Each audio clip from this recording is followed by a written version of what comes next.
Bienvenue dans Enjeux et Priorités, une émission quotidienne dans laquelle nous souhaitons donner la parole aux entrepreneurs. Comment réagissent-ils face à la crise? Trouvent-ils des solutions? Quels sont leurs enjeux, leurs priorités? Nous allons désormais parler santé. Optimal Protexom est une entreprise du dispositif médical. Elle conçoit, développe, fabrique et commercialise des dispositifs de déposition pulmonaire des médicaments. Jean-Marc Sylvestre, vous recevez aujourd'hui Thierry Poré, président de l'entreprise. Thierry, bonjour. Vous étiez venu en pleine crise sur le plateau. Ouais. Avant de voir ce qui a changé et comment on se redresse finalement et on réagit à une telle situation, rappelez-nous exactement le créneau sur lequel vous êtes dans cette industrie de la santé. Notre créneau principal, c'est de faire des dispositifs qui permettent d'améliorer la déposition pulmonaire des aérosols. C'est-à-dire des médicaments en aérosol, comment on les place mieux dans le poumon chez les adultes, chez les enfants et chez les tout-petits, notamment en néonates, chez les prématurés, etc. Qu'est-ce qu'on peut faire dans ce domaine? Vous êtes retrouvé en plein face au Covid, parce que le Covid passait par le on s'est retrouvé en plein face au Covid avec deux conséquences. La première, c'est, et on l'avait anticipé dès le mois d'avril, quand on a vu les mesures barrières, etc., on s'est dit, attention, on n'aura pas de pathologie infectieuse, c'est 25% du chiffre d'affaires. Ouais. C'est très bien pour l'humanité, mais compliqué pour certaines entreprises. À côté de ça, on a des gammes de produits qui présenter des opportunités et qui s'adaptent bien aux besoins, notamment des hospitaliers, puisque quand vous faites de l'aérosol avec des malades contaminés, avec des malades de Covid, vous contaminez l'environnement.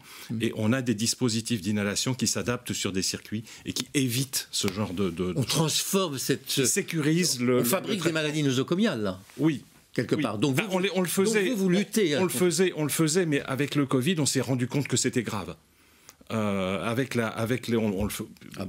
mettait des pneumocoques, on mettait des germes en aérosol sans qu'on y pense vraiment. Avec la Covid, ça devient quelque chose d'extrêmement sérieux et on dit il faut faire quelque chose. Il ne faut plus faire d'aérosol ou il faut faire des aérosols sécurisés. Nous avons des chambres d'inhalation, par exemple spécifiques pour les circuits de respiration, qui permettent de ne pas ouvrir le circuit et qui permettent de faire de l'aérosol sans contaminer l'environnement du patient. Donc ça, c'est quelque chose qui nous a permis de compenser en partie la perte d'activité qu'on avait du côté purement infectieux et qu'on a en hiver du côté purement infectieux. Mais votre mode d'intervention, principalement en milieu hospitalier? Oui, sur le développement. Ça passe par des process industriels. Ouais, le développement actuellement se fait plutôt en milieu hospitalier, c'est clair. On a plutôt des produits qui sont adaptés au milieu hospitalier. On a par exemple en quelques mois fait une chambre d'inhalation qui peut passer en autoclave.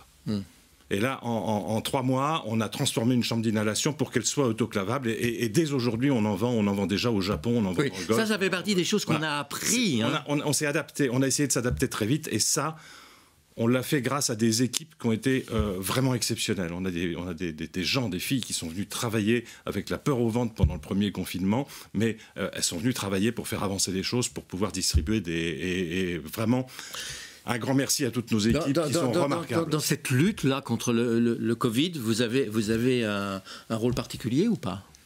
On travaille sur des... On est rentré vous essayez de purifier l'environnement. On est rentré dans des protocoles d'aérosol pour la Covid. On fournit des dispositifs qui, dans des protocoles connus d'études de la Covid actuellement, oui. Vos clients, ce sont les hôpitaux? Nos clients, ce sont les hôpitaux. Ce sont beaucoup les hôpitaux. Et puis, comme il va falloir compenser cette partie infectieuse, parce que je pense que la partie infectieuse, ça va durer, qu'il n'y en ait pas, et tant mieux, on s'est rendu compte que, quelque chose de tout à fait spécifique, mais que le chat a les mêmes paramètres respiratoires. Le chat? Le chat. Il y en a beaucoup de chats en France.